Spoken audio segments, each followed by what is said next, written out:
Assalamualaikum warahmatullahi wabarakatuh.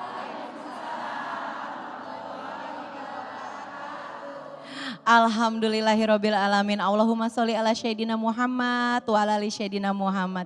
Pemirsa, berjumpa lagi dalam kajian hati, terutama di suasana bulan Ramadan yang tentunya semuanya pasti merasakan kebahagiaan dan semoga kita semua masih selalu diberikan kesempatan untuk bisa terus beribadah dalam keadaan sehat. Masya Allah.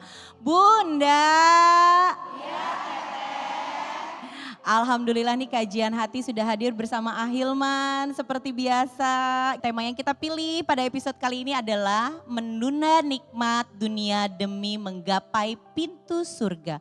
Bismillahirrahmanirrahim. Assalamualaikum warahmatullahi wabarakatuh. Waalaikumsalam warahmatullahi wabarakatuh. Alhamdulillah wassalatu wassalamu ala rasulillah. La haula wa la quwata illa billah amma ba'du. Bunda. Ya. Di antara amalan istimewa yang diperintahkan oleh Allah kepada kita di bulan suci Ramadan adalah puasa, saum. Puasa itu artinya al-imsaku, menahan. Puasa bukan hanya sekedar menahan lapar dan dahaga saja. Tapi lebih dari itu, dengan puasa kita menahan diri kita. Dengan puasa menahan hawa nafsu kita. Dan dengan puasa menata hati kita untuk bisa menghadirkan kebaikan dalam diri kita. Maka disebutkan dalam Al-Quran surat Al-Baqarah ayat 183. A'udzubillahi minasyaitonirrajim. Ya ayyuhalladzina amanu kutiba alaikumussyam kama kutiba alal ladzina min qablikum la'allakum tattaqun. Wahai hambaku yang beriman, diwajibkan atas kamu sekalian berpuasa sebagaimana diperintahkan kepada orang-orang sebelum kamu agar kamu menjadi orang yang bertakwa. Orang yang berpuasa diberikan pintu surga bernama Ar-Rayyan. Kalau kita bicara tentang sejarahnya, ibadah puasa tidak lantas kemudian Allah perintahkan begitu saja. Allah memberikan pilihan jauh sebelum adanya puasa Ramadan. Ada puasa Asyura dulu di bulan Muharram. Kemudian sebelum itu ada perintah puasa atau memberikan sedekah. Tapi kemudian puasa yang diwajibkan di bulan Ramadan karena ternyata puasa itu memberikan pengaruh untuk hidup manusia. Dengan puasa tubuh lebih sehat karena ternyata puasa itu adalah detox yang bisa membersihkan tubuh kita. Dari ibadah puasa kita berharap bisa hadir sebagai pribadi yang makin baik. Ibaratnya ulat dan ular. Dua hewan ini dua-duanya berpuasa. Tapi hasilnya berbeda. Ular sebelum puasa namanya ular. Setelah berpuasa pun namanya masih ular. Tapi ulat berbeda. Sebelum puasa namanya ulat. Ketika puasa namanya kepompong. Setelah puasa berubah jadi apa? Kupu-kupu. Itulah puasa yang indah. Dari puasa yang kita hadirkan membentuk diri kita menjadi pribadi yang makin baik. Dan yang paling penting setelah kita puasa kita menggapai derajat takwa di hadapan Allah Subhanahu wa taala. Bunda. Iya, kajian hati. Langsung aja kita berikan kesempatan untuk Bunda. Siapa yang mau tanya coba tunjuk tangan, ayo. Aku mau pilih yang paling sebelah sini aja deh Iya. Ya ini kayaknya berbeda dari yang lain ya ya. Oke. Silakan Mbak yang ini Mbak, silakan boleh berdiri kemudian salam dan perkenalkan nama Saya ya Mbak. berdiri? Iya boleh, Ya berdiri udah. Mbak silakan. Assalamualaikum warahmatullahi wabarakatuh. Waalaikumsalam warahmatullahi wabarakatuh. Teh, punten ini mah. Ada emosi. Emosi. Sabar, sabar. Kok tiba-tiba datang emosi gitu? Iya, Iya, padahal kan- lagi bulan Ramadan Kan loh. nahannya udah tadi. Oh iya, iya, iya. Gimana nggak emosi teh nih Iya, ibu-ibu iya, di sini iya. semuanya Iya, ya. iya, iya. Coba bayangin, saya punya suami. Iya. Tiba-tiba nikah lagi diam-diam saya nggak tahu saya bawa suaminya ini ada di sini. Suaminya yang nikah lagi itu. Berdiri. Emang namanya bulan Ramadan tuh ujian ada aja teh. Betul, ujian ada kadang aja. dari orang terdekat teh. Ibu suaminya nikah siri aja udah ujian. Iya. Waktu nikah sama suaminya ujian juga kan? Iya sih. Ini suaminya Iya. waktu itu nggak salah. Bukan, waktu itu saya nggak sadar. Iya. Terus? Jadi orang tuanya dia punya utang sama keluarga saya. Oh, jadi dia disuruh menikah karena Iya. untuk melunasi hutang. Enggak, ini bukan drama Cina ya, udah diem. Sebenarnya saya CEO yang nyamar. Oh, Bapak sebenarnya CEO. Bapak CEO. adalah CEO yang sedang Iya. menyamar. Menyamarnya jadi apa ya ini? Supirnya dia. Lebih cocok Bu, Ibu. jadi supirnya. Iya. Ini gimana suami saya tiba-tiba nikah lagi diem-diem, so kalau ibu-ibu jadi saya terima nggak? Tuh gimana teteh? Jadi suaminya nikah lagi diam-diam. Iya. Kenapa saya mau menikah lagi? Iya. Iya. Kan jatahnya laki-laki kan. Kok dijawab sama ibu-ibu? Kok bunda yang pada jawab? Lah, saya baru satu. Masih kosong 3 lagi. Saya buka lowongan 3 lagi. Karena apa? Kan rasio wanita dan laki-laki itu berbanding 1:4. Jumlah laki-laki 1, jumlah wanita lebih banyak. Kan kasihan yang belum pada dapat jodoh. Kalau mampu, terus kalau ganteng, kan saya alhamdulillah. Gimana yang terakhir coba? Kalau mampu, kalau ganteng. Nah, yang terakhir Kalau- hilang tuh. Kalau teh, Ya kalau sih ya. terus gimana tuh? Ini teh A? Iya. Tapi kalau didengar-dengar dari kisahnya ini kayak yang lagi marak sekarang itu loh, Iya Ya, kan, ya Bun sebenarnya ya. Nama saya, kan ibu belum kenal nama saya Iya, siapa. dari tadi saya suruh perkenalkan bener loh, juga. namanya siapa sih Pak? Saya kan asli dari Turki. Dari Turki namanya. Iya. Nama saya Istanbul. Oh Istanbul, iya Iya. benar-benar kelihatan sih ya dari gembul perutnya Iya. ya. Jadi ini Istanbul isinya tuh perut sampai gembul. Oh iya benar. Saya. Kalau mbaknya namanya siapa? Wah, Tuh, ya kan mungkin mereka datang ke sini ingin bertanya sama apa sih pertanyaannya coba selain tadi boleh nggak?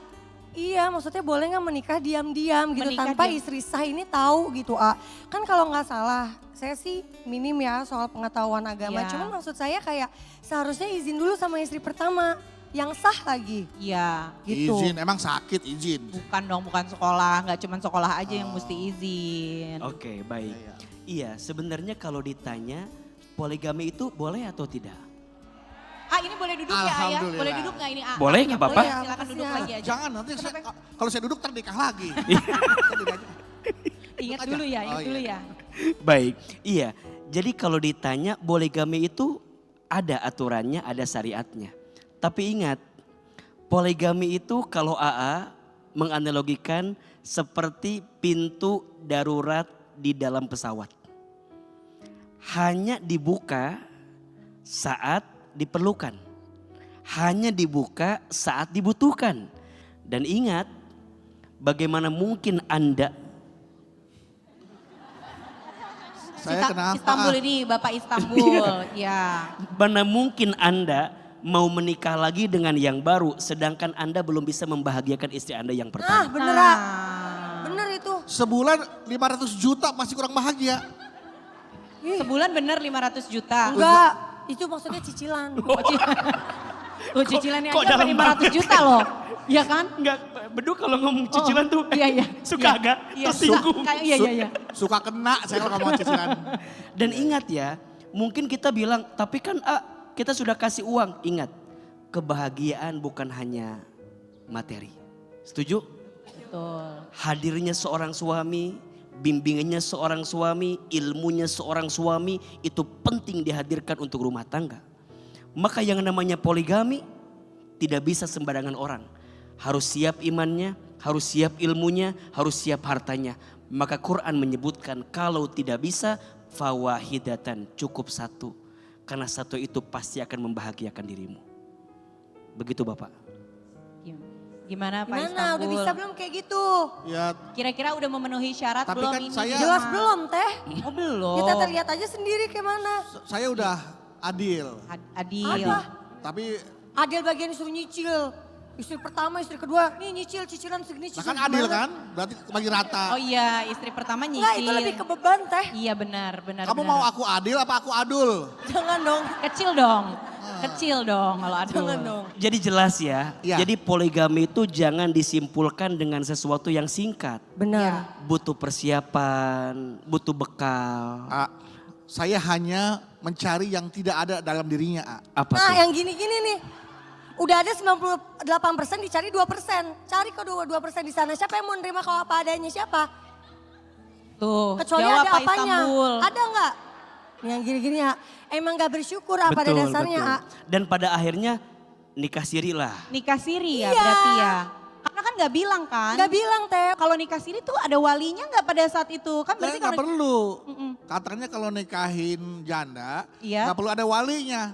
Oh Nah, gitu. Lagian kalau kita pakai wali, kita panggil wali, berapa bayarnya? Bukan wali Belum itu, ridersnya. bukan ini, bukan wali band. Bukan wali band, bukan faang, Bukan. bukan. bukan. Mau Bukan nikah wali. apa mau konser? Lah kalau makanya tadi saya nggak bisa panggil wali, akhirnya saya panggil ini aja penasihat perkawinan, nggak usah Iya. wali. Gitu. Bu A. Tuh. Iya, iya. Bicara tentang wali dalam pernikahan bagi perempuan itu wajib dan jadi rukun. Kenapa? Nabi SAW menyampaikan, la nikaha illa biwaliyin. Tidak ada pernikahan tanpa adanya wali. Bahkan seorang perempuan tidak bisa menikahkan atas nama dirinya sendiri. Harus ada wali. Kenapa wali itu penting dalam pernikahan? Dua tujuannya. Satu, wali itu sebagai pelindung. Sebagai apa? Pelindung. Pelindung, penjaga. Kalau ada apa-apa dengan pernikahan tersebut, nanti ada yang bisa menjaganya. Dan yang kedua, wali itu dihadirkan karena wali juga yang memberikan izin untuk anak perempuan tersebut. Nah sekarang gimana kalau orang tuanya udah nggak ada misalnya? Gimana kalau orang tuanya belum nggak punya? Ya. Maka nanti ada turunan-turunannya. Bisa saudara laki-laki yang lain, bisa pamannya. Kalau sudah tidak ada maka boleh kita kembali kepada wali hakim. Ya. Jadi yang namanya wali dalam pernikahan itu wajib sebagai rukun dalam pernikahan. Walaupun pasangan yang barunya itu tadi seperti dibilang Pak Istanbul itu Iya. statusnya janda, tetap harus ada walinya ya. Tetap. Oh. Tetap. Tapi kalau dilihat-lihat Pak Istanbul sama istrinya ini datangnya berdua. Apa ini mungkin mereka udah rujuk ya Ayah Ya. Enggak sebenarnya? teh. Nih teh aku jelasin. Coba lagi, diri teh. lagi. Ngapain ikut-ikut? Lah kata namanya suami menjaga istri dong. Takutnya ada apa-apa kamu Istri yang mana? yang ini. Kan yang itu kan baru. Udah diem. Gini nih ya, kemarin udah menikah diem-diem, kayaknya mah mikir. Ya. Ternyata yang dicari yang sempurna teh nggak ada. Tiba-tiba mau balikan lagi sama saya. Jadi saya minta mah udah ajak proses. rujuk lagi? Iya. Izin, Bapak sebenarnya masih cinta sama istri Bapak? Ya kalau dibilang masih cinta sih masih Ya. Soalnya kan tabungan saya sama dia semua Oh, Diem. Gini teh, kan bener kata ayah, bukan hanya soal materi. Iya. Materi kalau dikasih tapi kalau batinnya nangis buat apa teh? Iya sih benar. Asam lambung naik. Iya.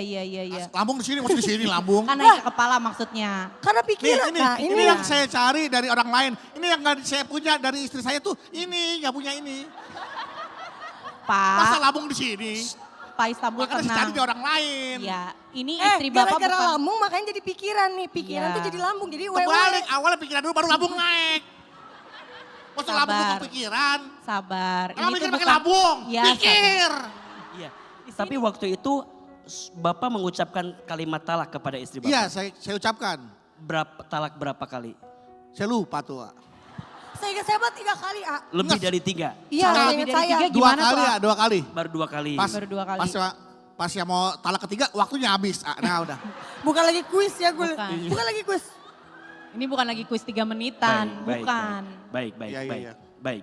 Bunda, Ya, Aa. para suami jangan mudah mengatakan kalimat cerai kepada istrimu saat masalah sedang datang dalam rumah tanggamu. Karena kalimat cerai yang kita ucapkan punya konsekuensi yang sangat berat. Kalau baru talak 1 atau talak 2 maka masih boleh rujuk. Tapi izin, kalau sudah terucap talak 3, kalaupun mau rujuk kembali, maka syaratnya perempuan yang akan kita nikahi kembali harus sudah menikah dulu dengan yang lain. Baru kemudian bisa kita nikahi. Tuh gimana jadinya Pak? Pak, kok Bapak jadi bengong aja? Maafin aku ya sayang. Iya. Maafin udah nikah. Jadi rujuk gak nih? Saya mau kembali ke kamu. Nah Rujuk. dulu teh kan saya aja belum kenal sama istrinya yang baru. Nah yang istri yang itu gimana? Saya udah ngomong, Ya apa kata istrinya? mau nggak kenal dengan istri aku? Terus? Terus apa katanya? Dia mau. Oh. Ya aku mah gak mau. Nah itu saya bingung jadi mau gimana tuh Pak Ustadz. Udahlah nanti saya Saya selesaikan. sholat istiqoroh dulu aja ya Pak Ustadz. Iya betul. Ya. Saya juga mau istighosah Pak Ustadz. Enggak. Udah. Mau ngapain istighosah? Biar Mau banyak yang ngapain? biar banyak yang doain. Iya sih benar juga. Iya. Bapak dan Ibu terima kasih. Dan pemirsa ini sebenarnya ceritanya fiktif ya. Pasti pemirsa juga tahu cerita aslinya Bapak dan Ibu ini ya kan. Apalagi Bapak yang ini ya. Iya. Tapi mudah-mudahan banyak ilmu yang bisa diambil. Oh jadi ini bukan pasangan. Bukan, ini bukan pasangan asli Pak. Mereka emang sama-sama gak punya pasangan aslinya.